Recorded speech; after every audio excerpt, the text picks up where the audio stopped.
Hey guys, you're listening to the most captivating podcast in iTunes. That's right, the Elite Man Podcast, where we turn average men into elite men every day. We interview the very best experts from the lifestyle, health, fitness, social, and even entrepreneurial worlds. And with their help, we give you some of the best advice on the planet. Subscribe now if you haven't already and enjoy the show. And oh yeah, if you really enjoy it, leave us a review.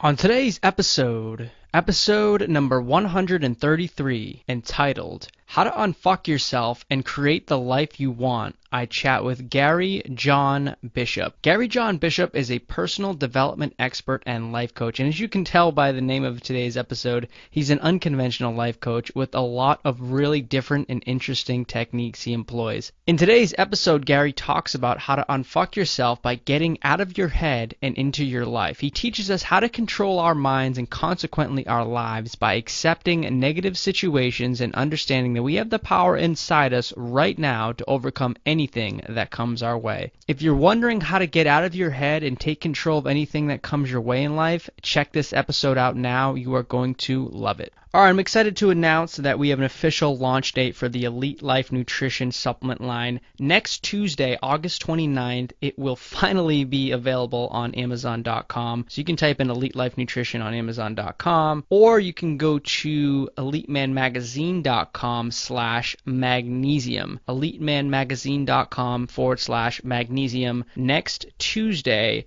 August 29th, and it will forward you right to the Amazon link where you can purchase our incredible world-class magnesium. As many of you guys know, I've been taking magnesium for many years, which is why I chose it as the first product on our product line, and it helps with everything from sleep to anxiety to stress to muscle function. I mean, it just works wonders. And also, I think I mentioned this before, about 80% of the population is actually deficient in magnesium, which means you probably, if you're listening, you're probably one of those people who are lower than you should be on your magnesium levels and should really consider taking it as an incredible supplement. Our magnesium is top of the line, world class. It's produced in a GMP certified facility, one of the best facilities in the country, and actually one of the best facilities in the world. And the magnesium citrate we have is a highly absorbable form of magnesium. And of course, magnesium, not only does it help with sleep, stress, anxiety, those things, it also helps with energy production, bone health, nerve function, and has incredible relaxation and calming effects. It's also involved in over 300 cellular processes within the body, which just shows you how powerful magnesium is and how critical it is that you have optimal levels of it throughout the body. So again, you can go next Tuesday to Amazon.com and search Elite Life Nutrition, and this will pop up, or go to EliteManMagazine.com/magnesium next Tuesday, August 29th, to purchase your Elite Life Nutrition product. And again, from this point forward, we're going to be launching everything from fish oils to multivitamins to vitamin C, turmeric, all sorts of different products, in the next few months. So be prepared for that as well. But make sure you get your magnesium next week. Alright guys, we're live. It's Justin Stenstrom from EliteManMagazine.com, and my guest today is personal development expert Gary John Bishop. Gary, thanks so much for coming on the show. Yes, thanks for having me, Justin. Yeah, absolutely, man. I appreciate you coming on and going over some of the stuff you do, some of your work, and really fascinated by some of the topics you cover, and also the book you just came out with called Unfuck Yourself, which is similar, I think, a lot of regards to The Subtle Art of Not Giving a Fuck by Mark Manson and some of those other ones where it's like sort of anti-self-help, but like so helpful at the same time, and kind of has that badass tone to it, which is really cool. Gary, can you just, for those who aren't as familiar with sort of what you do, because I'll be honest, I haven't heard of you up until I think a week or two ago, and man, I just started checking you out, and I was like, wow, this guy is really cool. He's got some awesome stuff. But for those who aren't as familiar with you, can you just kind of give us a little background, a little glimpse into sort of what it is you do and how you came about doing it? Yeah, so I am a personal development expert, like you say. I work with people to, really get out of the way whatever they think might be in the way in their life. So sometimes they feel as if they're not confident enough. Sometimes they feel as if they've run out of steam or run out of ideas. Sometimes they feel as if they're just kind of stuck or they've plateaued in life. And I've been an expert in this field for about 10 years. I've coached all kinds of people from Fortune 500 company executives to athletes and a couple of celebrities. And, up until this point, most of the work that I have been doing has been kind of on the down low. I just do my work and get paid and raise my kids and be a husband to my wife. And until I wrote this book, and I wrote the book, and my only intention of the book really was to give people something that I thought could make a difference. But what I wasn't anticipating was that it would be a runaway success. So it sold close to 40,000 copies in 4 months. And then I had a slew of publishers wanting to pick it up. And I was eventually picked up by HarperCollins. And the book has just gone on to even greater heights now. And so I'm spending a lot more time these days talking about the book and the ways in which it can make a difference for people. Cool, man. That is awesome. So did you self-publish it initially when you had the 40K copies in 4 months? Yeah. And I didn't really advertise it. I mean, I had no real means to do it. I don't mean financially. I just mean, in terms of like an audience per se. Although I do have a lot of people who follow me on Facebook, probably about 250,000 people follow me on Facebook. But for the most part, I've really just been wanting to give people stuff that they could utilize. I mean, if you follow me on Facebook or on Twitter or on Instagram, I mean, all I do is give away free stuff, free videos, free quotes, free insights. Because I make my money out of being a development expert for my clients. So the book was really just a way to give people a bit more in depth and a bit more access to what I say. And people just gravitated towards it, and the word spread like wildfire. And it's kind of insane, actually, the way that it spread. Yeah, no, that's really cool, man. 40,000 copies in 4 months is incredible stuff, especially for a self-published author who, like you, I mean, you said you just kind of didn't even really market it or anything, just put it out there, and I mean, that just kind of shows you how good it is and how much people resonated with that. Gary, so. How did you actually, is there like some kind of backstory into why you got into the whole personal development world? Did you have like your own personal struggles or things you had to get over before that? Most of the coaches I talked to, most of the experts, have some kind of backstory where there was a lot of personal struggle, a lot of challenges that they overcame. What is kind of your story? I lived in Scotland until I was about almost 27. And I used to be a musician, and I played guitar and I'd sing, and I had a couple of record deals, but I never did anything. I used to hang out with some famous people, but didn't become one of them.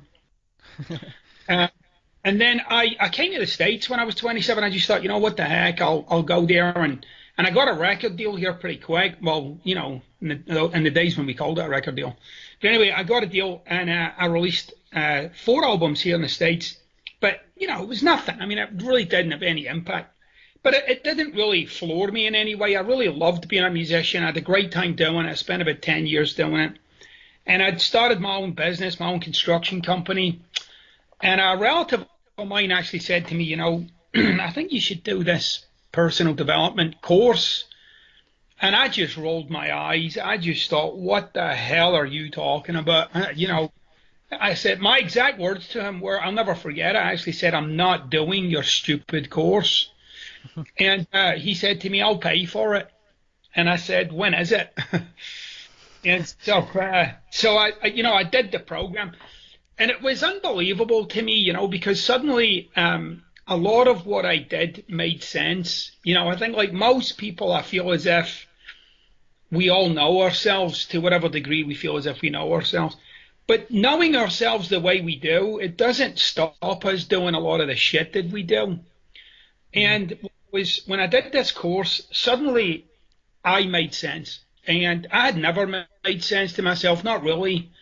I just kept working away and struggling away and trying to do my thing and trying to get by. And I suddenly got the bug, not the bug about discovering myself or picking fluff out my own belly button, but that whole notion of what it is to uncover what you can't see. And the more I got into it, I realized I was getting pretty good at it. And so I was eventually given a job by the largest personal development company in the world, actually, and I became a senior program director with them. and I delivered and facilitated programs all over the world to about 30,000 people. And, there was a point in all of that journey where I realized this isn't my message, this is somebody else's message, which is fine, because I was really being of use. I was really at work on having people realize on their greatness. And so I actually resigned from that position when I was at my peak there. I was one of their top performers, and, I was really good at my job. And I quit to just go and read and think and write. And I started to come up with my own insights and my own methodologies and my own concepts and abstractions. Some of them are based on some really, really old ideas, and some a little bit of a new twist in there. And then I really started to see that people were resonating with what I was saying. And what I was saying was, you don't need help, you need to expand. And there's no, self-help is such a horrible way to phrase what this is. Because, if you're somebody and you've said to yourself, I'm looking for help, or I want self-help, you've already kind of determined that you're screwed. So I really wanted to stand up and say something in this field, in this category, that I felt as if a lot of people weren't saying. And I thought there was a lot of voodoo in this category, a lot of, quite frankly, just flat out bullshit that people are being told will change their lives. So I wrote the book with the intention that you could read it, and that in any given page you would find something that would apply to you right there in that moment in your life, and have you change something you do immediately as soon as you read it. And so far, from the feedback that I've been getting, that's exactly what people are getting from the book. I want to dive into the 7 assertions you have, which is basically the foundation of the book, in a moment. But quickly, what sort of like background teachings are you referring to? Some of the old stuff, like tools you use? Yeah. So in the book, you'll hear me talking about Stoic philosophers like Marcus Aurelius. And at the same time, though, my fascination is in a particular field. Now, I'm not an expert in this area of philosophy, but I certainly am someone who has read a lot of it, has studied a lot of it, and has practiced a lot of it. In my particular field that I love is existentialism, and with an emphasis on this thing called ontology.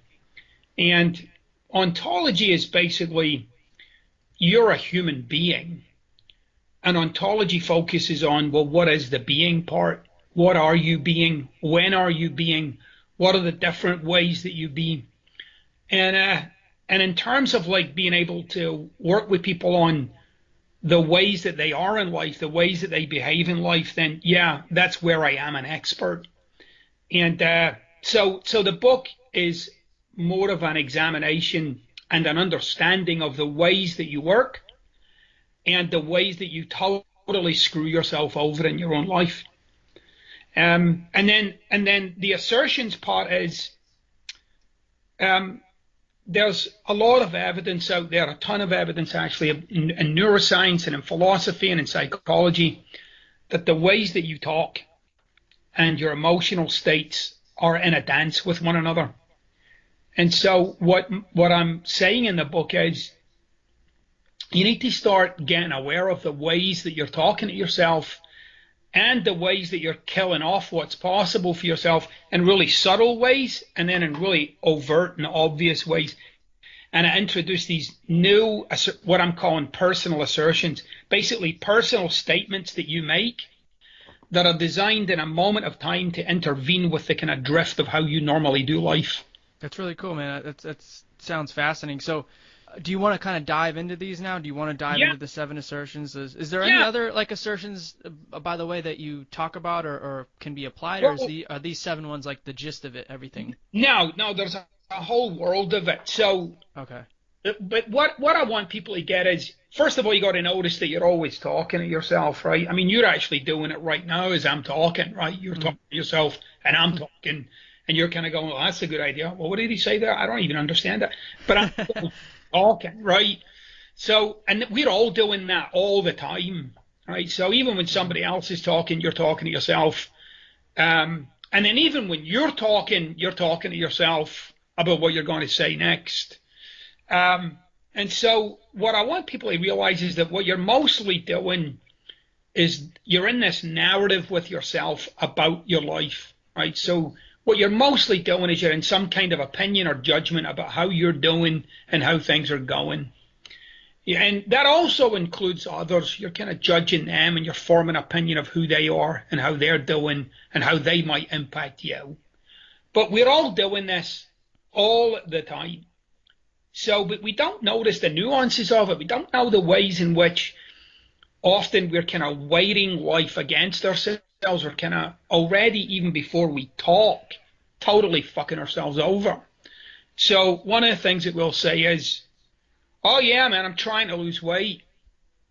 Which, I mean, you're already screwed. Mm-hmm. I mean, you just said you're trying to lose weight. I mean, now you've given yourself a back door. Or, yeah, this is my year. I'm going to save up money, which is total hoo-ha, you know, because you've already just said, now you're going to do it. When? Well, later. Well, when's later? Well, after right now, when I'm not saving money right now.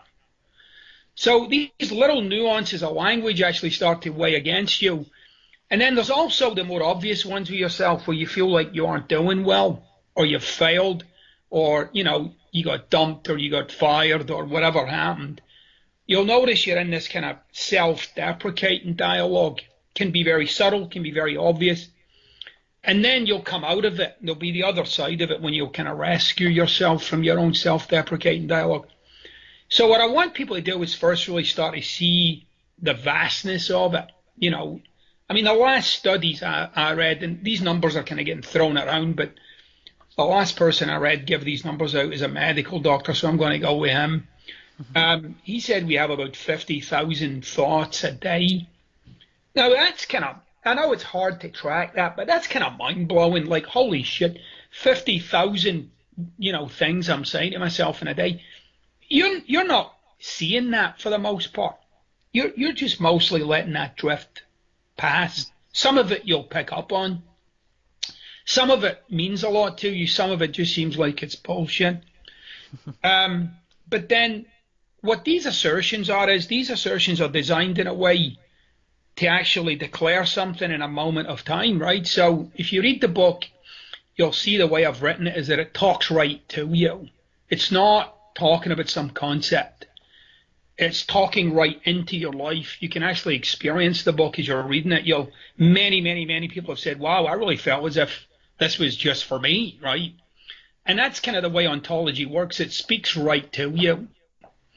And so in the assertions, it's like where you draw, an assertion is basically where you state a case for something, right? That's basically what an assertion is. I'm stating a case for something. And when you make a personal assertion, you're stating a case for yourself in a moment of time, right? So one of the assertions in the book is, I am willing. So it's not, I'm going to be willing, I'd like to be willing, you know, some point I'm working towards being willing, I'm building my willingness.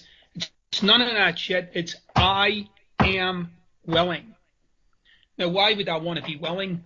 Well, if you look at all the things in your life that you're resisting, all the things in your life that you don't want to do, like, you know, you might get up every morning and tell yourself you're going to go to the gym, but you don't do it. Right, I'm not going. Oh, my back, or, oh, it's raining, I can't. But this personal assertion is designed to intervene with that flow of internal dialogue, where you say to yourself, hold on a minute, I am willing. I am willing to get up off my ass here and go to the gym. And you actually allow yourself in language, if you notice it, if you look with yourself when you state it, you'll start to experience this thing called willingness. Now, willingness isn't just kind of some random feeling. Willingness is a state of being. When you're willing for something or you're willing to do something, you're all over it like a bad rash. You know, you're just like, I'm open to this. I am doing this. It's a very generative and energetic kind of state, being willing. What we don't see as human beings is that we can turn it on and turn it off. We think that willingness only happens when we encounter something that we are attracted to. But it's not. And this is why I love this whole field of ontology. you can turn emotional states on and off. And when you were a little thing, when you were like 3, 4, or 5 years old, you could do it easy. As an adult human being, it's a lot harder because you've kind of forgotten how to do it. And I've got a 3-year-old son. If he's pissed off, if you just go over and tickle his stomach, he'll burst out laughing. Try doing that with your mom. Right? Won't go well at all. Right? If your mom's pissed off and you tickle her stomach, she'll probably slap you. But once upon a time, your mom can totally shift emotional states. And that's because we get embedded with language. We get embedded with a kind of resigned or sometimes even cynical kind of dialogue that we have. People don't like to hear that. People like to think they're mostly positive, right? No, I'm a pretty positive person. I know, but have you ever asked yourself why? Why the hell am I positive? Here's what you'll find. There's something you're overcoming. There's something about either about you or about life that the answer you've come up with is, I should be positive. So there's an undercurrent of this negative bullshit for all of us. And when you're most pressed in life, it gets really loud. And then when you're doing well, it seems to disappear, but it comes back. And what we've done as human beings is we've made something up. And the thing that we made up is when things are going well, I'm going well. Therefore, I should work on things. And that's what we do in life. We work on things because when things are going well, I'm going well. And in this book, I'm out to interrupt all that bullshit and say, no, you can be going well regardless of how things are doing. And that's what these 7 assertions are. They're for you to stake a claim, to start this practice of intervening with your own emotional states, even when life isn't going your way. Does that make sense? Yeah, man, that's really cool. I actually really love this concept. So is it basically like positive affirmations you're doing here? And do you say these out loud, like throughout the day constantly, or you just say, or maybe in your head, or do you just say them like, when you're in like some sort of like shitty mood, you'll kind of say it. So how does it actually look? Right. Well, it's not affirmations, right? Because affirmations are just bullshit. It's just horrible. I mean, no, they're just fucking horrible. I mean, it's like kind of getting up in the morning and saying, I can't do it, and then you're supposed to tell yourself you're a fucking tiger. Yeah. How does that work? You're a go-getter. You're the pride of the lion cubs and, whatever the hell. You can't. It doesn't deal with what's here when you're in the presence of I don't want to do it, right? Mm-hmm. So, or I can't do it, or this is too much, or, I'm scared. And that's another thing, by the way, as men, we're so hesitant to acknowledge to ourselves that we're afraid of something, which, even the most courageous people in history were afraid. Courage is something that can be found in an action, not in a feeling. You don't feel courageous. You just act courageously. Feeling courageous is a little foolhardy, I think. But the way these assertions work is you first of all acknowledge what's there, right? You don't try and overcome it. You don't try and push it down. You don't try and hide from it. You don't say to yourself, okay, well, I'm definitely a unicorn today. I mean, I'm going to do magical things, even though you feel like shit. You can't do that. And it just sounds weird, and you look weird calling yourself a unicorn. So what I say is, no, you got to acknowledge what's there. So you would say to yourself, look, here I go again. Right? This is what I always do. I talk myself out of asking for a raise, or I talk myself out of going to the gym, or I talk myself out of starting a company, writing a book, whatever the thing is, and I tell myself what I usually tell myself.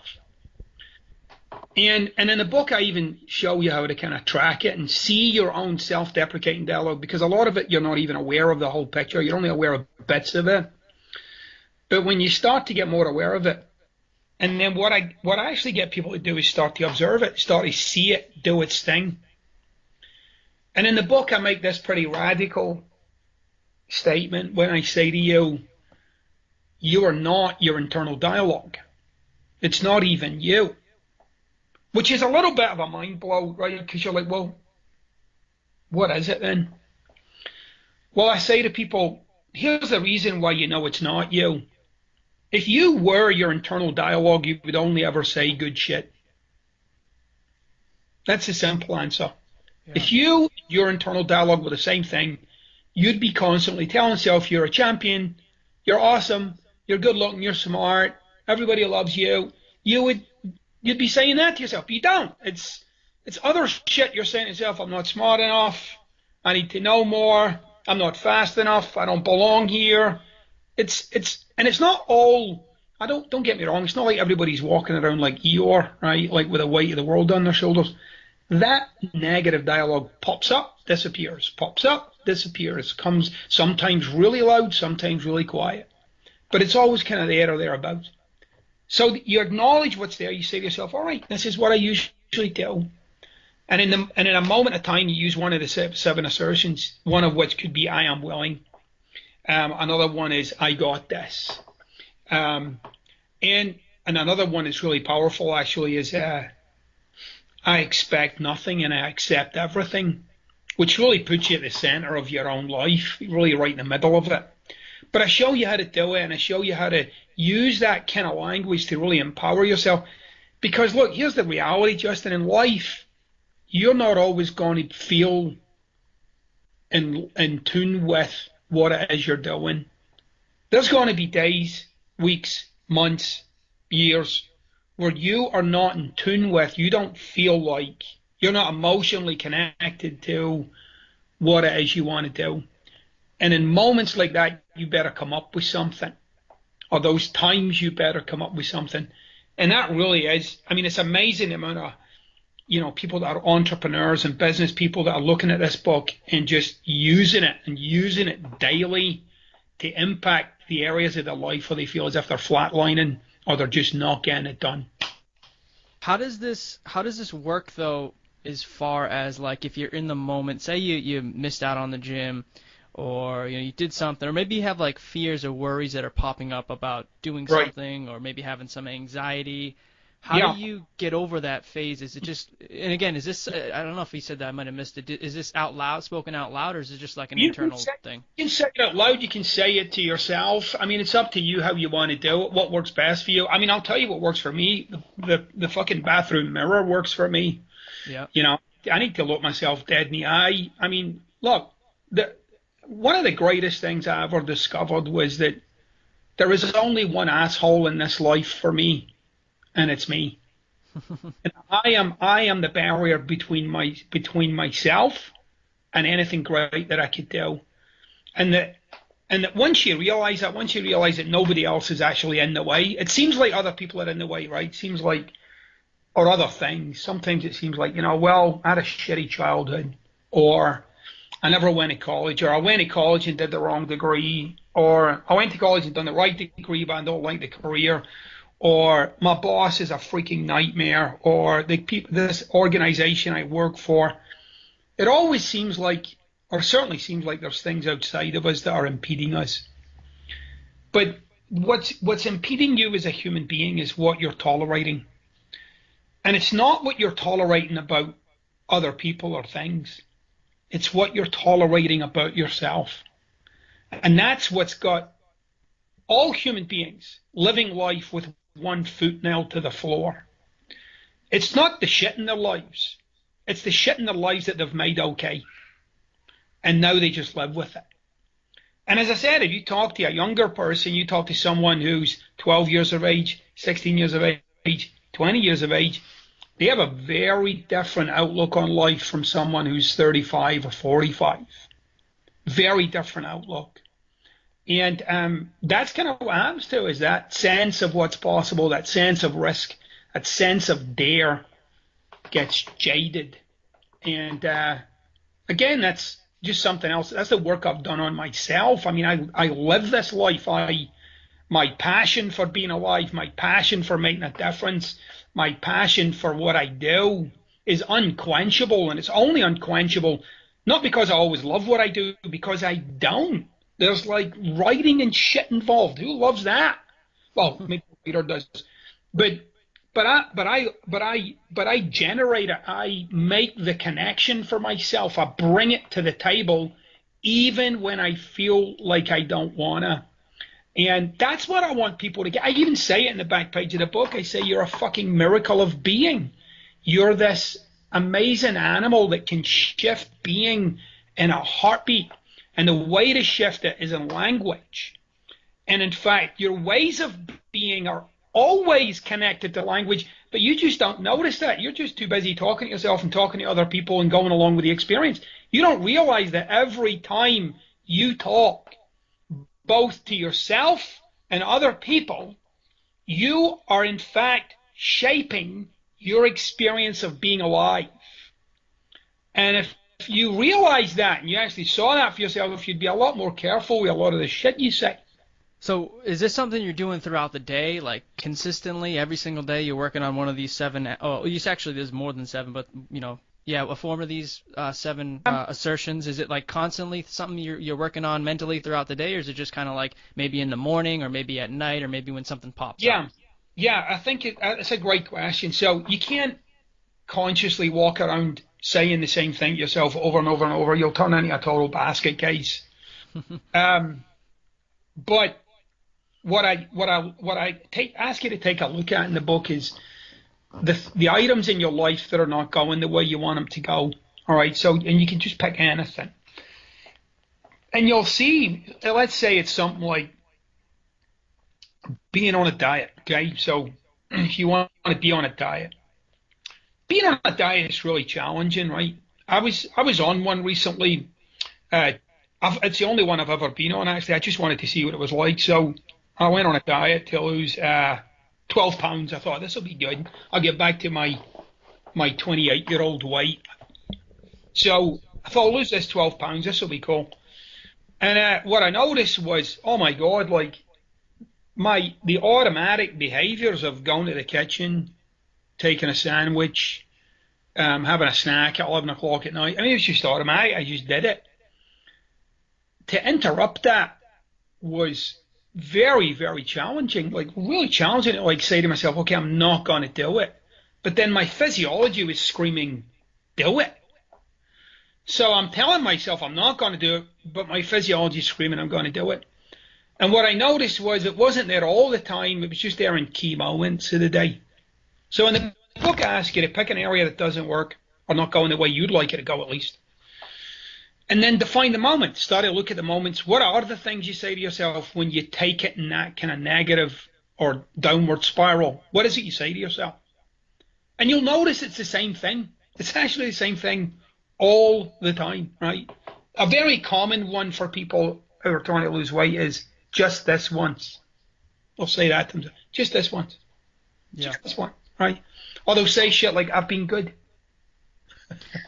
And then off they'll go. Right? And it'll be half a fucking pizza later. So I say, if you identify it and you can see it, you can actually intervene with one of the personal assertions. So you can say to yourself, oh, well, this is where I draw the line. And one of the personal assertions in the book is I am unwilling, actually, where you would say I'm unwilling to live with this body any longer. And you'll find in that moment, your experience of yourself will shift.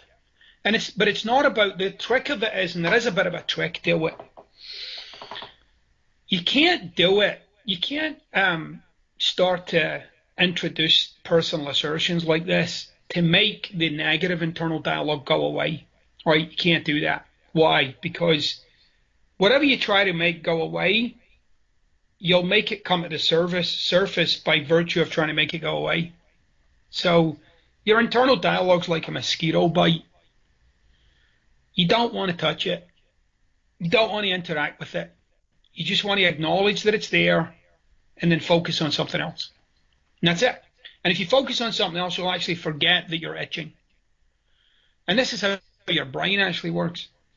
And if you're focusing on something else, and then in a moment you remind yourself that you've got a mosquito bite, you'll start itching. And that's because your brain can't have the experience of itching and your focus on something else going on at the same time. It has to be one or the other. So these personal assertions are designed for you to take another route and follow them authentically. And here's what you'll notice. The negative stuff will kind of disappear. And then you'll get so ensconced in what you're doing. And then it'll be back. But then you can get ensconced in what you're doing. So it's about redirecting and taking you in these way more powerful and way more productive ways to act in life. So it's almost like you're constantly sort of putting up a fight, but not like a fight where you're trying to suppress it or anything. It's more like an acknowledgement of it, but a back and forth sort of dance with the problem you're having. But it's like allowing it, it's accepting it. It's almost like a surrender to it. Very good. You focus on something else. Right. It's like, look, the last thing you want to do when you're screwed is panic that you're screwed. The only thing you want to do is acknowledge that you're screwed and then start paddling. And focus on the paddling. And before very long, you'll realize you're no longer screwed. But if you're screwed and you start panicking that you're screwed, now you're screwed. So, it's amazing how we work as human beings. And this is a little counterintuitive, I know, but whatever you give attention to will become what your life's about. So if you give your attention to getting out of debt, most of your experience will be that you're in debt. Okay, but if you give your attention to accruing wealth, which seems like a subtlety, but it's critical, then what you'll do is accrue wealth. If you give your attention to getting over an old girlfriend or boyfriend, that won't go well because you'll keep checking in to see how you're doing and it'll bring it all to the surface again. But if you give your attention to creating new adventures and new outcomes in life, then that's what will happen in your life. So whatever you've given your attention to in life, whatever you have pursued is what your life is currently. How about the common problem of like insomnia, which happens from time to time actually in my own life? How would you deal with something like that? Because this kind of sounds like right up your alley. And obviously like having the worry about the insomnia, and then you start worrying about it more and it gets worse. Right. Like that kind of thing. What would like a take on that be? Yeah, you can't get to sleep for thinking about not getting to sleep. Right. Mm-hmm. So I take a little bit. My approach with that is, first thing is, if you're not sleeping, you want to just consider that it's appropriate. Right? This is appropriate. This isn't. Because what you'll find is when we're not sleeping, at some level you believe it shouldn't be like this. Right? You're like, I should be sleeping right now. Which makes it worse, right? Oh my God, I need to get to sleep. Rather than just accepting I'm not asleep right now. Right? I'm not asleep. And I've had this. In many occasions, I'll say, oh, I'm not asleep. I'll get up. I don't say, oh, I'm not asleep. Actually, it's more like, fuck, I'm not asleep. Shit, I thought, this is terrible, right? Yeah. And then I get up and I head down the stairs. I got 3 kids. My youngest is 3, my oldest is 12. I need my sleep. But anyway, I deal with this fairly often. I have a very active brain. I think you're probably, I would assert with you, you're probably analytical, and you find it really challenging to wind that down. So when you do go to sleep, you probably sleep for a bit, and then you'll wake up, and then you'll just analyze the shit out of it. And it gets worse, right? And being analytical is a very internal state. You're kind of always looking in. It's probably why you worry a bit too. It's a very internal way to be in life, being analytical. I'm not analytical per se. I mean, I can analyze shit, but it's not my answer. I think you'll find, if you're a client of mine, you'll find that when you've got a problem in life, you're just going to analyze the shit out of it until you work it out. And it's a common way to be. It's a way of being. So in ontology, it's a way of being. Does that make sense to you? Yeah. Right. So I think you're also pretty independent. That'll also screw you in the long term. But anyway, so not analyzing you or anything. It's when you kind of talk to somebody for all it takes really is 10 minutes, and you can hear the nuances of their language, and you get a sense of their being. But anyway, how does the independence screw you in the long run, real quick? It's really tricky being in a relationship with somebody who's independent. Oh, okay. And especially analytical independent, because now you think you can work out your problems with this person on your own, which is you're in a relationship with them, but you're trying to work out the problems. It's like, we got a problem, give me some time here and I'll work it out, rather than maybe we should work it out because we're a couple. Yeah. Yeah, and then also you have this experience like you don't really need anybody. You're just kind of like doing your thing, you know. So you're pretty but you don't realize the cost of it. You don't realize how it kind of sometimes eats away at you, you know. Because when you really are stuck and you're independent, you really have this experience of like you're fucking all alone and nobody's going to help you. And the problem is you've built your life for people not to help you because you've left them all with the belief that you've got your shit together. so nobody's coming. Oh man. So and by the way, you weren't born independent. In fact, the total opposite. You became independent, and even if you use yourself as an example, there's other ways of being that you've forgotten. Without giving you too much away, being independent for you is a way to protect something that once got exposed. And it's subconsciously, at whatever level, you're committed to that never gets exposed again. So you're living the life of the independent analytical guy. There's a couple of other pieces to it, but those are like cornerstones. And you're basically just a character in your own stage play now. But that's everybody. It's not like you're somehow some freak of fucking nature. I mean, you're just doing the same shit as everybody else is doing, but this is your little model. So being when you start to see your own ways of being and how they play out in life, that's where someone like me comes in, because I say, again, you are a miracle of being. That is, you have this capacity to be way beyond analytical and independent. Those are aspects, but you've kind of forgotten all of that other amazingness that's available to you. And I encourage people in the book to experiment with this fucking bag of bones. Try it out. Like, say shit that you would never say. Take an action that you would never say. And you will rock yourself with what's possible. You're like, holy shit, I did it. But to take it all back to the anxiety or the lack of sleep, you want to really look at, right, okay, it's appropriate, right? I've got a kind of overactive brain, if you like. And then you got to use that brain because there's an answer out there for you. And I know the answer for me is definitely like physical exertion, right? I got to do stuff to get myself physically tired, right? I got to. If I don't, then I'm getting up. And I'm getting up actually at between 2:30 and 3:20 every night, right? Every night I'm getting up at the same time, unless I do something. So here's how I resolved it for myself. I bought myself a Fitbit, and I do a minimum of 15,000 steps a day. And if I do 15,000 steps a day, I sleep like a baby. But but it took weeks for me to get into it, and it took weeks of like questioning myself and waking up, by the way, with that same noise in my head. But again, if you focus on quieting the noise, it'll get louder.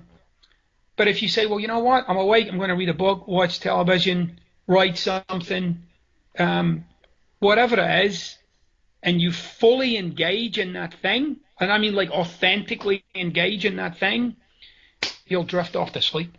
That's really cool, man. I like that a lot. It makes a lot of sense. And the whole independency and that concept of breaking down my character, I guess, and, my personality type is really fascinating too, man. Yeah. What are some of the other I guess stereotypes or personality types out there? Can you just kind of mention a couple of them? Yeah, it's really cool. I want people to get like, this isn't like Brig Smiles or something, or whatever the hell that thing's called. That's all psychology, all based in Jungian psychology. And it's very, very interesting. What I'm saying is based in ontology. And specifically somebody like Martin Heidegger or Hans Georg Gadamer.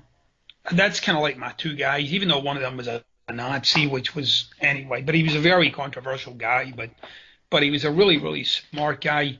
But you got to be able to try and set those two things aside. But anyway, Heidegger said, Heidegger was out to answer, and I guess the French existentialist Jean-Paul Sartre, what is it to be a human being? And Heidegger broke it down. He was like, there's kind of like default ways that we are as human beings. So, if you sit with somebody long enough, I mean, I've been doing this a long time, so it takes me about a couple of minutes, maybe 2 minutes. But if you sit with somebody for an hour or so, you can start to see the ways that they be. You can start to see the way they walk, the way they talk, the way they dress. It kind of fits their being, right? Now, the being that you are, right, and it's a very small group. Again, if you're around a 3-year-old, they're like a fucking cacophony of being. But if you're around a 50-year-old, it's very certain what you're looking at. It's not like, they might be being charismatic, right? And charisma has become an answer in their life. Or they might be being analytical, or they might be being hardworking, or they might be being kind, right?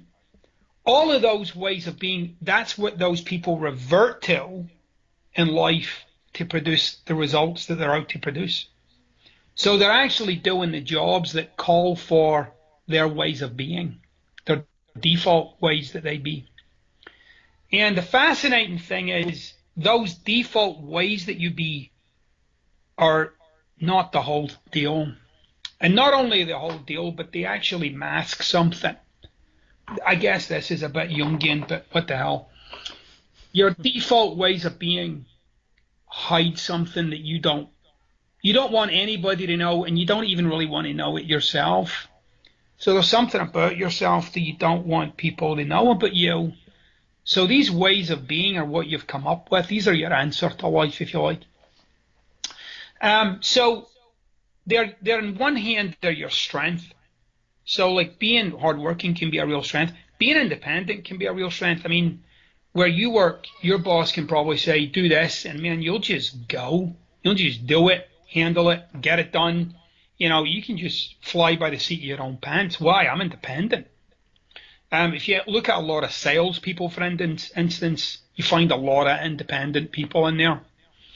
Now, by the same token, your strength is also your Achilles heel. So if you were examining your life, if you looked at everything in your life that's not going the way you want it to go, what you'll find is the flip side of your persona. So it'll be something about your independence or your analysis that's not working there. And no matter how you analyze it or be independent about it, it's just making it worse. So not getting enough sleep would be a good example. It's the flip side of when you work, being analytical is awesome. When you're not fucking sleeping, it's a nightmare, right? And you can't analyze not sleeping because that's what's keeping you for anyway. So you get stuck in that cycle.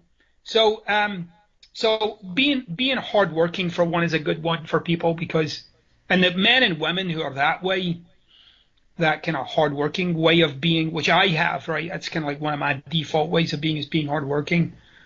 Like if I go on vacation somewhere and if I, pick a nice lake house or something, I'm sitting in that fucking lake house imagining how I'm going to decorate it and add on an extension and fucking paint it.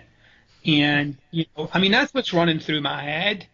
And I'm even doing some of that, right? I'm kind of like reorganizing things. My wife's like, what I can't do is just lie there. I can't. My wife loves the beach. I can't do it. Oh, I just can't do it. Why? I need to do something. I can't just fucking lie here. Let's do stuff. She's like, do what? I'm like, anything. I don't know. Let's build a raft. I don't care. Let's do something, right? Because my way of being, I'm compelled to work hard. Like you're compelled to be independent and compelled to be analytical, right? And that's the funny thing. You kind of end up in a spiral of it, right? I mean, if you ask anybody to get really honest with you and say, what's it like, though, really being that way and having to be that way all the time? Because you have to be that way. They always come up with the same answer. They say, I'm exhausted. And then they kind of get up for life and they get on with it. They say, I'm exhausted by having to keep doing this over and over and over and over and over. So my work is very much about, and I'm very much about it in the book, it's about getting beyond those constraints and getting beyond who you've come to know yourself to be. And he's starting to live your life as an expression rather than some fucking target. There's nowhere to get to. And every moment of your life is an opportunity for you to express something you've never expressed before, and to be someone you've never been before, and to treat it like an experiment, and to treat it like a game, not a journey. You know, 'cause the journey's got an ending, and I don't fucking care where this ends. I'd much rather be, taken in this moment, in this piece, in this aspect of where I'm at, and the future will take care of itself as long as I'm someone who does that. Cool, man. So does the book kind of basically also show you how to be, or how to work with, kind of who you already are, what you're inclined to be, the personality type, and get past like being stuck and always being that way? Yeah, well, there's a little bit of that in it. My second book's a lot more about how you self-sabotage, like the ways that you screw yourself. Mm-hmm.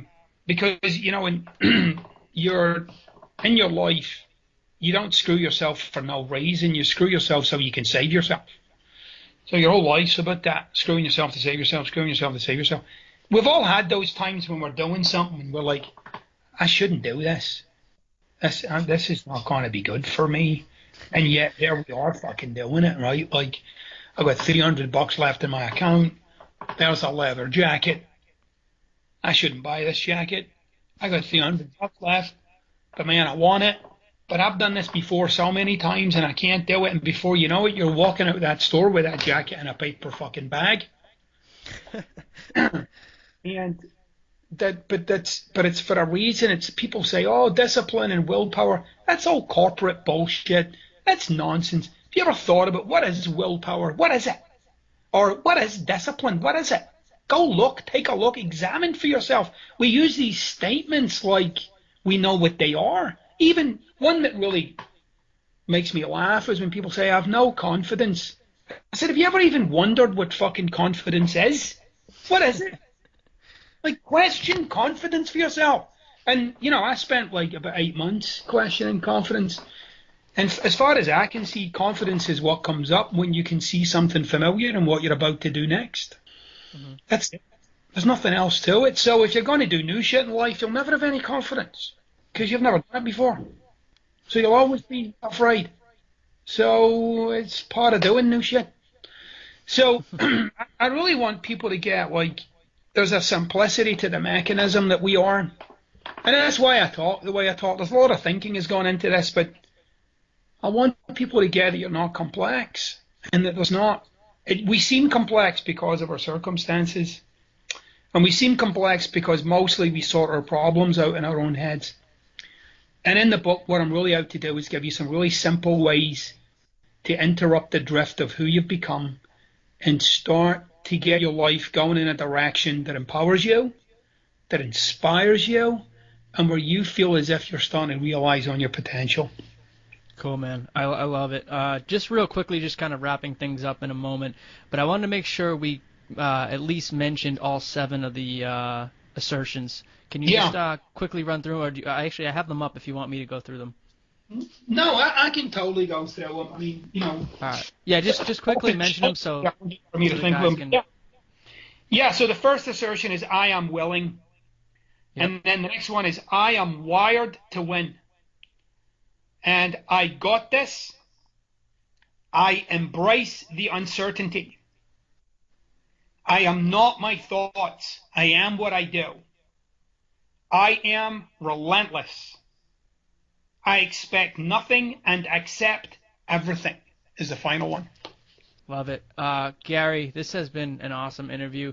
just kind of wrapping things up, is there a final takeaway message, send-off message you'd like to leave the Elite Man audience, and then a place that our listeners can check out more about your book? Yeah, well, you can check out the book at my website, GaryJohnBishop.com. You can check me out on Twitter at Gary John Bishop, Instagram at Gary John Bishop, Facebook at Gary John Bishop. And, I give away lots of free stuff there, and, you can get insights into my thinking and what I'm working on currently. And if I wanted to give your listeners one thing, is the following. You are a miracle of being, and you're an asshole. And you're an asshole because you've forgotten that you're a miracle of being, and that your life's where it is right now because of what you've not embraced and what you've not done the work on to get yourself to. And that the only thing in the way is you, and that you need to do the work, you need to do the thinking, and the only difference between your dreams and reality are the actions you take.